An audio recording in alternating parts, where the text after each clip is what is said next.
Good evening, viewers, and welcome back to another episode of Career Chronicles, where, of course, we provide you with expert advice from industry trailblazers and profile local figures that are making an impact in society. My name is Elliot Ipinge, and stay tuned for the first segment of the show after this break.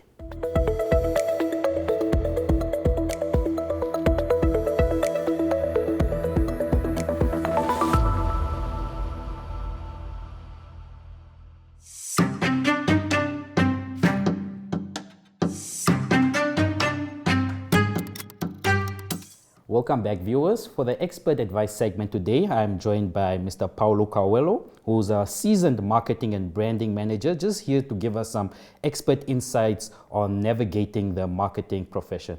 Paulo, thank you so much for joining us today. Thank you for having me, Elliot. It's always a pleasure to be in chatting to you guys about the career and the experts and the expert advice that we can give to the youth. Yeah. And just, molding and shaping the future of the nation. Yeah.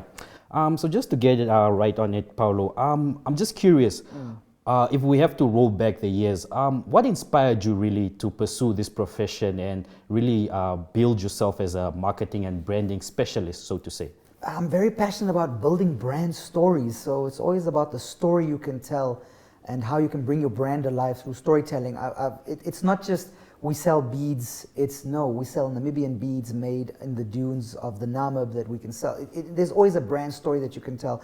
And it ties in nicely with the fact that I enjoyed being an MC or a comic, and I like, the attention and talking and orating. So it was always just a thing for me to do brand storytelling and just building brands, marketing brands. Obviously, marketing makes you money, advertising costs you money. And I'm just passionate about digital specifically because digital is very data driven. Yeah. If you put an ad in the Republican or the Sun, it's good visibility, but I can't tell you how many people engaged with it. Whereas with digital, I can give you a full report, who engaged, when, how, and how best to retarget them for future so that we can ensure we get leads, we get sales, and we can drive revenue for your business. Yeah. And that is, for me, a big thing. And it all boils down to storytelling. Who's good at this? Nike's great at this. Yeah. Just do it or redo it now, the newest one that they've done. If you've had setbacks in your life, just redo it. Yeah. Adidas does it well. McDonald's does it well. They're building families. Harley Davidson, you don't even have to be a Harley fan to know what they are. Yeah. They're selling a lifestyle, and that is the brand story. It's not about the bike itself. It's about the freedom of the open road and just having this huge motor full of power between your legs. It's interesting, and that's what inspires me, and that's what I'm excited about. Okay. Given your experience, it's pretty evident that you have really worked on various marketing campaigns. Is there perhaps one that really stands out and really impacted your approach to how you really see marketing? Absolutely. Are we talking local or international? Because I've worked with many local brands, Tafel, MTC, O&L, Trusco, all of their whole group, and I was still working for them. I've done stuff for various companies in Namibia. Internationally, I did project management for Red Bull, so one of my career highlights or things that I'm very proud of is that we managed to launch the Neymar Juniors campaign in Namibia. Okay. It took me 4 years to convince them that Namibia has talent. So we ran international campaigns. We ran a national campaign here in Namibia where we had tournaments in the north, the central regions, the south, and the coast. And the teams play football, and the team that wins the final flies with me to Brazil to go play against Neymar Jr. himself. Oh, okay. So online branding had to be on point, local branding. So we did a lot of billboards, radio. We had online portals for teams to fill out their registrations. Everything was digitized. It was really quite nice. The first year we did it 2 years in a row before COVID hit. 2018, it was just a proud moment for me when the team that won was from Omusia. And now you're telling these guys, listen, we're flying to Brazil. And a few of these guys told me, we don't have passports. We've never been on a plane. Some of them have never even been out the country.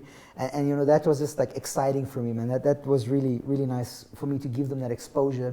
And I told them, when you get to Brazil, play your heart out, because they are scouts. They are people that are watching. You could potentially land a contract or maybe come play football. And so that's exciting for me. Tafalaga, the Be Brave campaign, or Namibian Just Like You, I worked on those. So I had a lot of career highlights, but if you know me, I don't stop. I don't rest on my laurels. I'm always on to the next, which, a lot of people tell me, sit and enjoy some of the things you've done, but I'm already on to the next, like Jay-Z. I believe we need to get 1% better every day. And one of my favorite quotes is when people always tell me, I used to do this and I used to do that. I always say, used to bees don't make honey. Okay.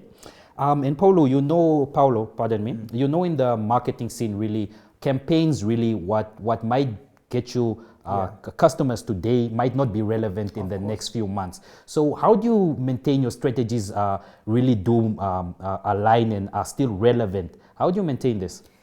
Brand relevancy is difficult to gauge. It's difficult because your brand needs to stay relevant. So for me, it's always trending topics. What's trending? How can you tie in? You want to make viral content nowadays. That's the buzz thing. It's not just putting out a campaign for the sake of putting out a campaign. It's how do you get the most impact for your campaign? And then obviously by impact, you also then that'll translate to engagement, leads, sales, revenue, all of that. You need to stay trending. You need to know what's happening in your space.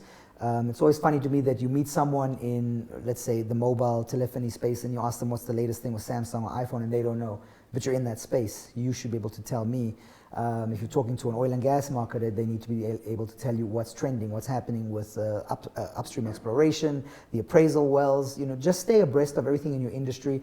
And something I always tell the youth and something I believe in firmly is you need to constantly be upskilling. The things I learned in university, building a website on HTML code is not the same now. We use Wix, we use WordPress, we can custom build sites, CMS, it's all different. So just constantly upskilling yourself. People always say, no, I don't have the money or this and that. There are a lot of free platforms online. YouTube is one of your greatest resources. Then you get educational sites like Udemy, Coursera, there's Skillshare is one of them. Those are the ones that I like to use. They always have nice courses and they're not too expensive. And also, hack your social media. That's something that I'm passionate about. I'm always on social media. Follow me on the Watch Guy NAM and some of the brands that I manage.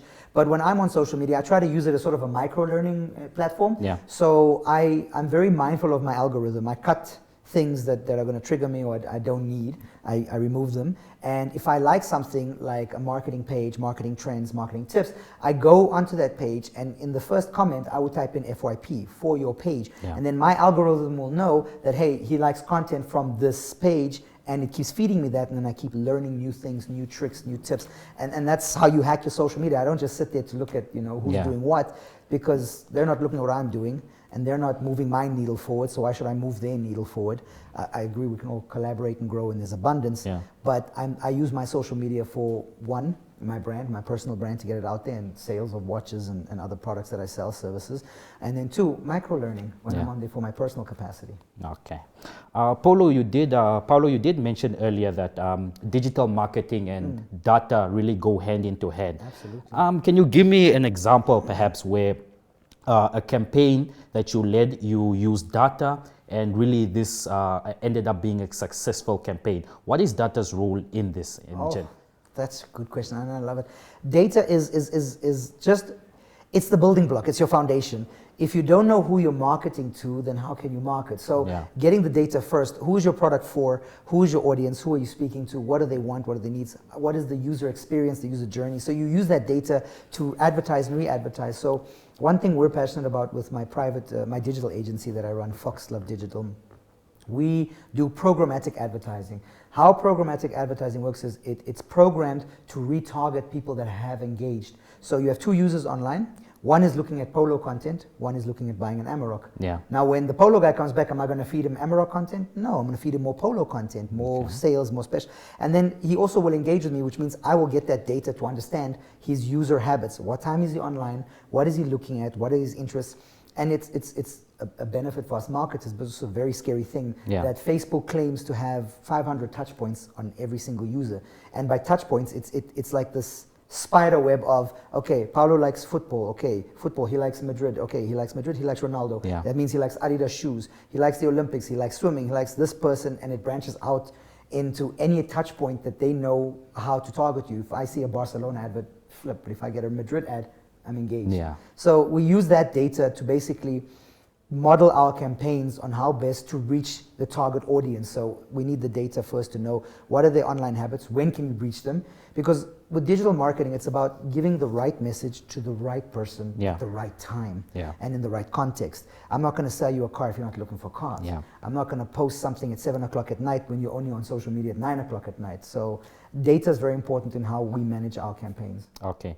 And just very briefly, Paulo, there are still people out there that don't really understand the impact and really the reach that digital marketing and marketing in general can reach. So in terms of your capacity as also in your private dealings, what challenges have you faced really in terms of getting people on board to really see the vision and the impact of digital marketing? I face a lot of challenges. The number one thing it baffles me is that I give you something that's quantifiable, that I can prove ROI, return on investment, and you'd rather put your money elsewhere. The big challenge we face in Namibia is that a lot of corporates don't always value or want to place emphasis on their marketing. They think, we just have a logo and we have a Facebook page and that's that. And it's the biggest challenge, is basically getting the slightly older generation or those in charge to understand the importance of marketing. I think you guys published my article recently. I wrote an article where I said your marketing plan is almost as important as your business plan. If without a marketing plan, you don't know what your strategy is, you don't know who you're talking to, you don't know how you're going to make sales, and how you're going to grow your business. Yes, you have a business plan, you got financing, you got an office, you're going to do this, but how are you going to get clients to grow your business? So the challenge I face is a lack of education or ignorance towards social media and marketing as a whole. You want to always be top of mind. As soon as I open my Instagram, I want to see your brand. I get into the car, I'm driving to work, I hear your brand on the radio. Okay, I see a billboard, I'm like, oh, I just heard that on the radio, and I checked it this morning. It's a cycle. It's a whole ecosystem that you need to build for marketing. It's not just, I posted one ad on Facebook, done. I'm gonna, generate sales. You've got to constantly be advertising, always on, and you have to just create that top of mind feeling. If I say certain genres, something will come to your mind. If I say cell phones, it's iPhone or Apple, Apple or Samsung. If I say sneakers, you're going to say Nike. If I say this, you're going to say that. It's how they've done, and they've done it over the years. Coca-Cola have done this really well since they've started to now, and their ad spend, global ad spend, is in the trillions. And they're constantly top of mind. When you walk into the shop and you open the fridge, you see the blue one, you're going for the red dopey because that's what you saw on the billboard. You know that Santa Claus, Father Christmas drinks Coke now. They've just capitalized so well on so many things. Okay. Paulo, the final question I have for you, just very briefly, what advice would you give to aspiring people out there that really want to pursue a career in marketing? What does it really take to be an effective marketing manager? Grit, a lot of grit. There's a few things I'm going to say. You have to have, in this industry, you have to have it's a good book that I will also recommend. It's called You Have to Have a Thick Face and a Black Heart. And I don't mean that negatively. It says that when someone critiques, for example, a radio advert or a campaign you've spent hours on, they're talking about the work. They're not talking about you. As marketers, we tend to take it personal because it's our baby. So separate yourself from that. So thick face and black heart. It's not about you, it's about the work. You need to have serious tenacity, because you know what's going to work, and you need to keep driving that home, because people will not see the vision the way you see it. So it's always quite difficult to also visually represent how you want to do something to people that are non-creatives. You get people that are creative where I'll just say something and you already have it in your head, when other people are more binary in terms of their accountants or CEOs that are focused on numbers. I'll tell them, I'll paint them the picture, and they want to know how much it's going to cost. So, always know what you're doing. Stay ahead of trends. Stay on trend. Know what's happening and where we're going in the future. Know what's happening around you and globally, especially with social media. It's so easy to know what's working. TikTok is doing well. YouTube has become, YouTube has the most active online users in Namibia as opposed to other social media. Everyone would think it would be Facebook. I was quite shocked with that. Twitter is growing. So just know where to target your people, know what's happening in the industry, and constantly keep upskilling yourself. I can't stress that enough. You can get 1% better every day, and you'll compound within 365 days. Never stop learning. Never stop learning, no. All right. That concludes our interview today, Paulo. Thank you so much for joining us today and giving us these very insightful insights. Cool. Thanks for having me, guys. It's always a pleasure to be here with you. Okay. And there you have it, ladies and gentlemen. That concludes our expert advice segment with Mr. Paulo Kawelo, a seasoned branding and marketing manager, just here giving us insights on how to navigate the marketing profession. Stay tuned for the next segment of the show.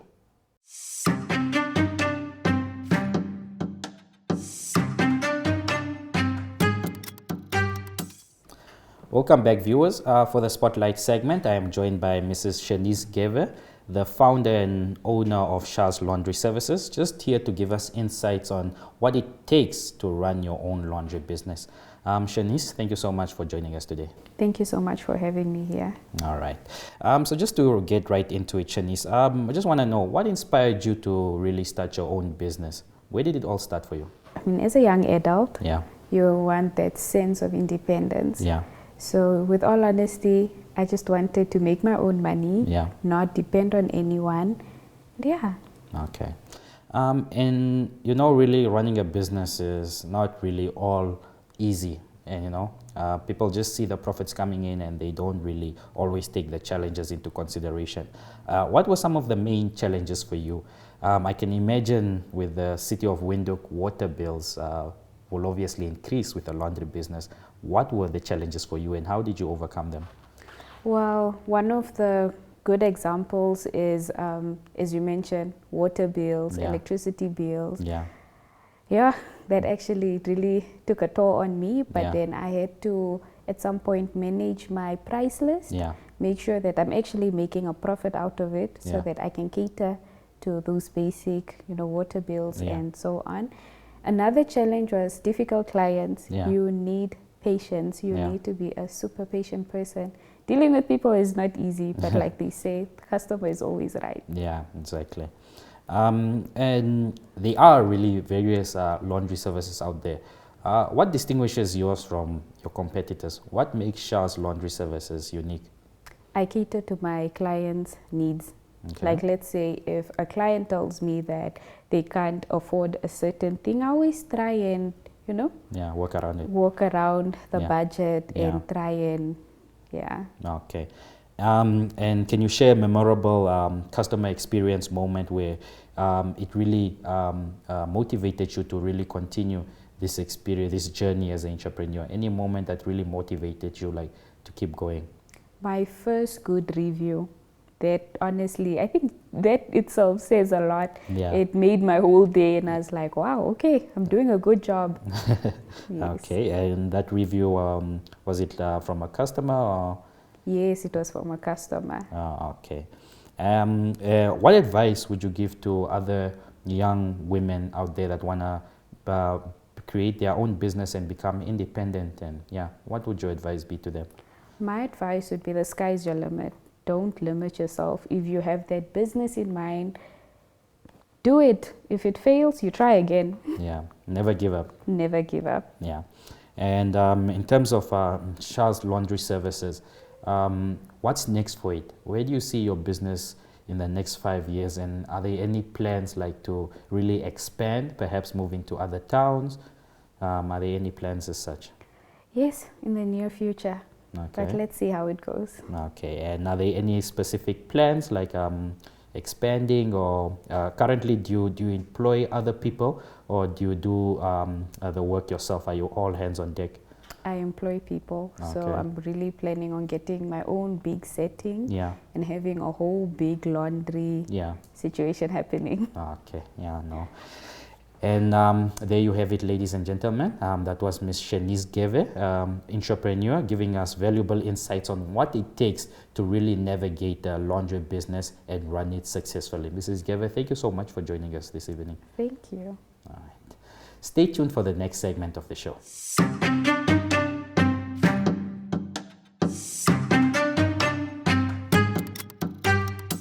Hello guys, this is Godwin Navajo and we are here by the Window Vocational Training Center. We are going to be meeting up with Mrs. Catherine Nawaka and she's going to shed more light about the War Skill Competition, which is basically going to be more of the selection basis of the competition. The players, or not the players, sorry. This is going to be the students, the artisans and the people who are skilled to go represent the country in China, Shanghai, China 2026, where the World Skills event is going to be taking place, the International World Skills event. So join me as we get inside and talk to Miss Catherine Nawaka for more information and everything that is needed for us to know about the World Skill Competition.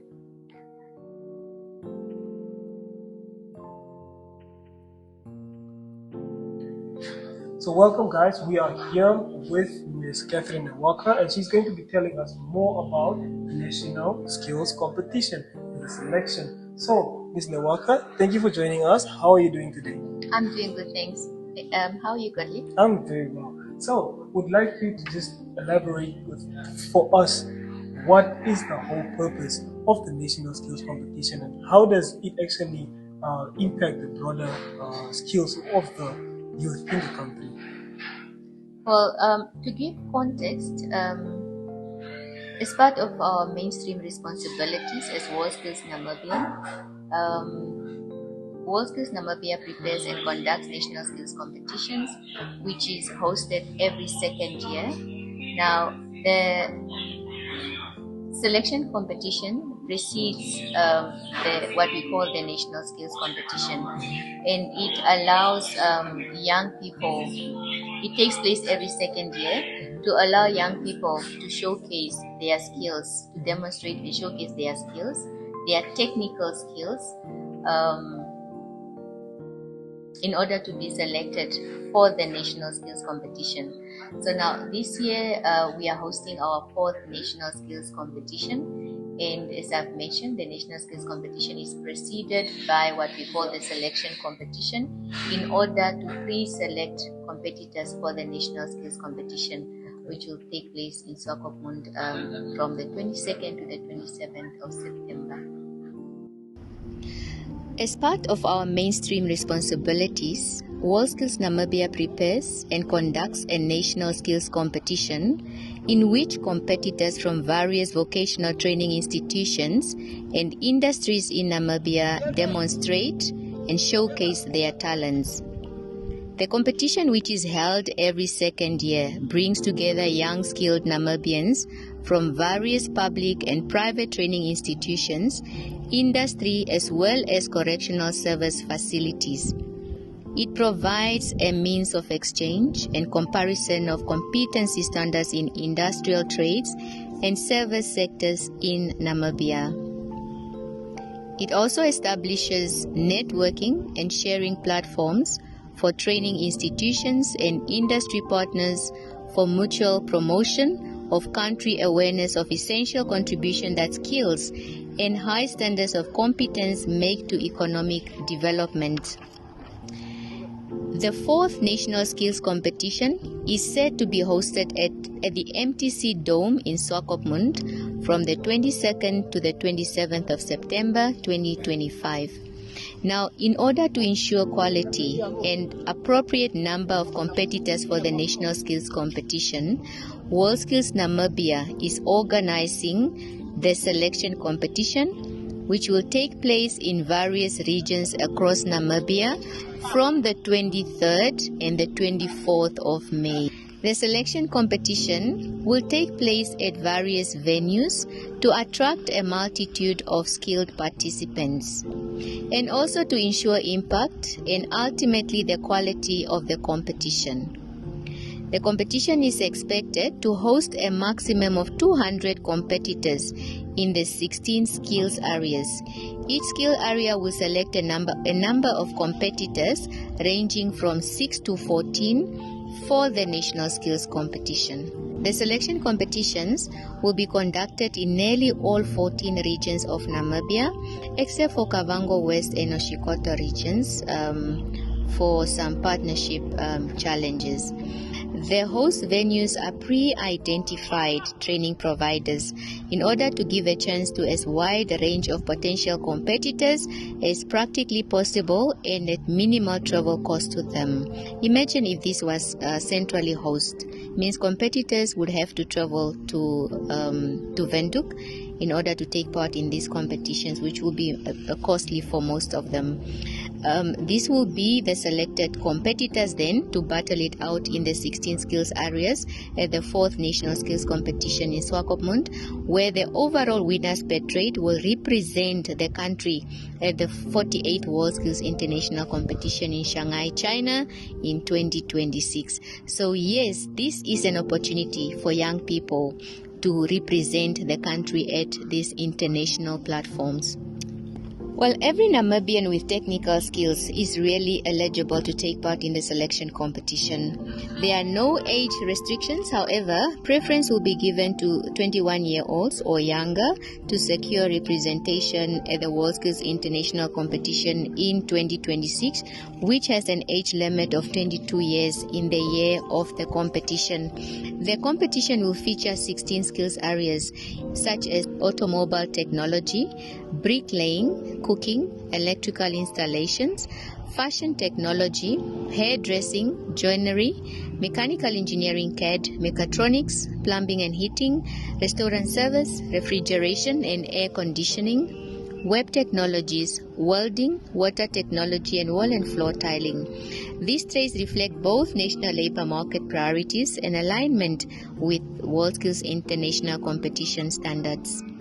Participants will undergo an assessment which is selected based on their performance and skill proficiency in the various trades. Those are the 16 trades that I've mentioned before. The selection process also ensures a diverse representation of candidates from all regions of Namibia, including state-owned and private vocational training centers, and we encourage school learners as well as industry places to take part in the competitions. I mentioned school learners, especially those that are participating in pre-vocational subjects, or when you have identified skills in the trades that I have mentioned before. The NTA has implemented clear guidelines and transparent selection procedures, including the use of standardized marking schemes, independent expert panels, and open communication with all our stakeholders. Well, the selection competition takes place over a period of 2 days, the 23rd and the 24th of May, countrywide at pre-selected training institutions. So successful candidates will be announced on the 16th of June 2025. The public and media are welcome to observe the selection competitions. In fact, we encourage the public to come and observe the competitions. There will be viewing areas to showcase various competitions in action. So regular updates will be shared on the WorldSkills official channels and social media platforms, but you don't want to miss out on the action. So we're calling on the general public to come and observe the competitions as we select the competitors for the National Skills Competition 2025.